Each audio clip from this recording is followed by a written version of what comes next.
bunga aku sama Erika. Ibu punya pesugihan kan? Kamu itu datang bukannya salah, malah marah-marah. Alah, nggak usah ngalih pembicaraan deh. Ngaku aja sama Erika, iya kan? Apa kata kamu?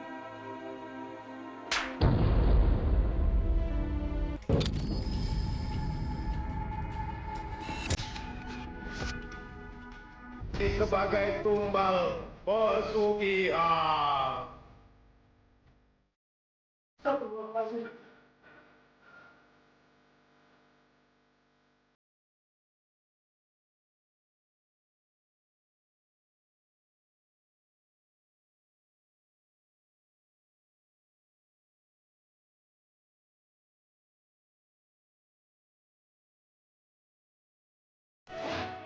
Cerita dari Andi belum?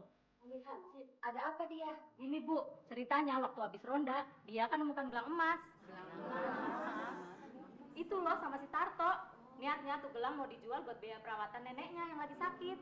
Tahu-tahu dia didatengin pocong. Terus pocong itu datang untuk membunuh Andi.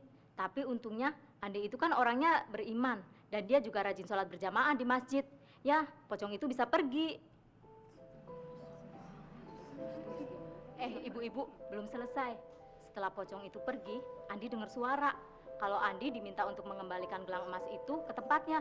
Kalau enggak, Andi akan mati. Karena gelang emas itu adalah gelang pembawa tumbal pesugihan. Bu Dewi, kira-kira siapa ya yang punya pesugihan di kampung kita? Kira-kira siapa Bu ya? Nggak tahu siapa ya Bu Karna? Nggak tahu Bu. Kira-kira siapa ya Bu ya? Siapa ya? Assalamualaikum ibu-ibu. Bu Ustadz, di kampung kita ada yang punya pesugihan. Astagfirullahaladzim. Pesugihan?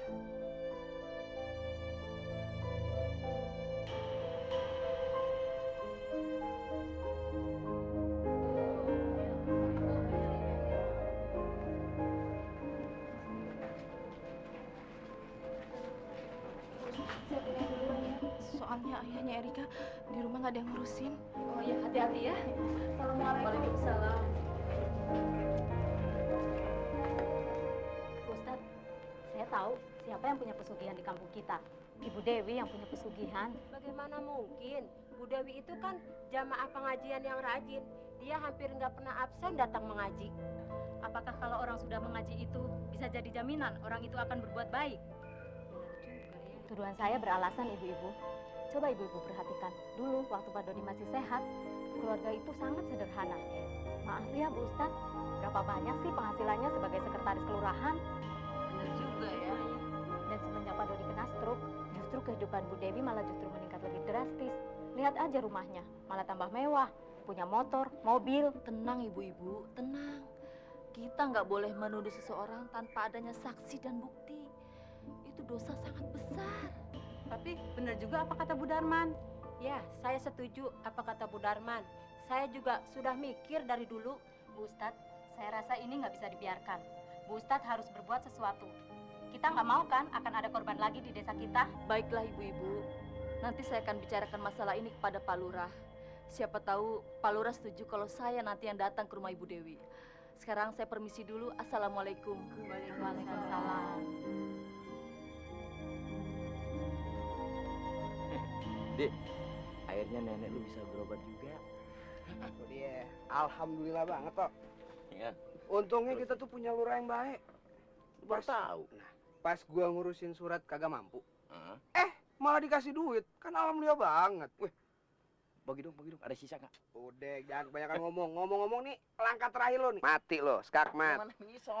Erika, baru pulang sekolah. Iya, Pak. Jangan panggil bapak dong.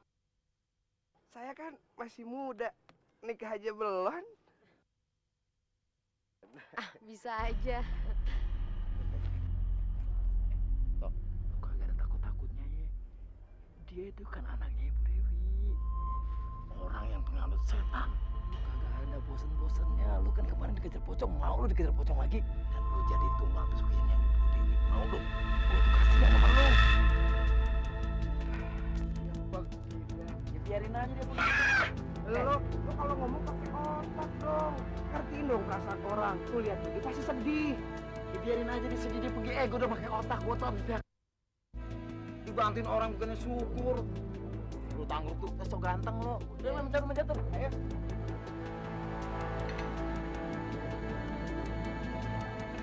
Bu, ibu ngaku sama Erika. Ibu punya pesugihan kan? Kamu itu datang ke kantor, bukannya salah malah marah-marah. Alah, nggak usah ngalih pembicaraan deh. Ngaku aja sama Erika, iya kan? Apa kata kamu?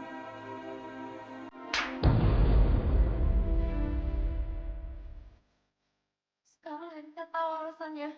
Kenapa ibu selalu nyuruh Erika ikut nyolot kalau ada tetangga yang meninggal. Terus ibu nyuruh Erika untuk ambil tanah kuburan.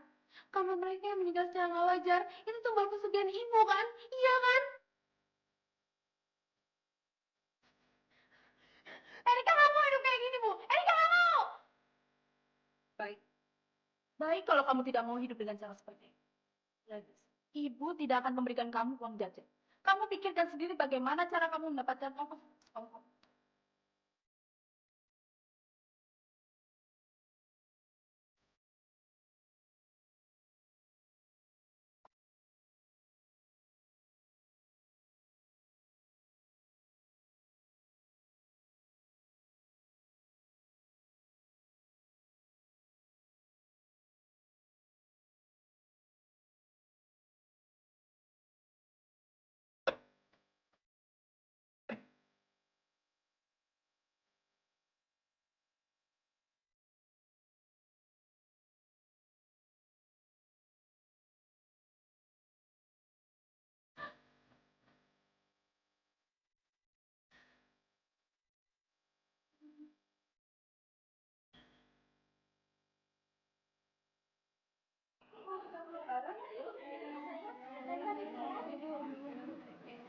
Jadi kamu tidak bohong.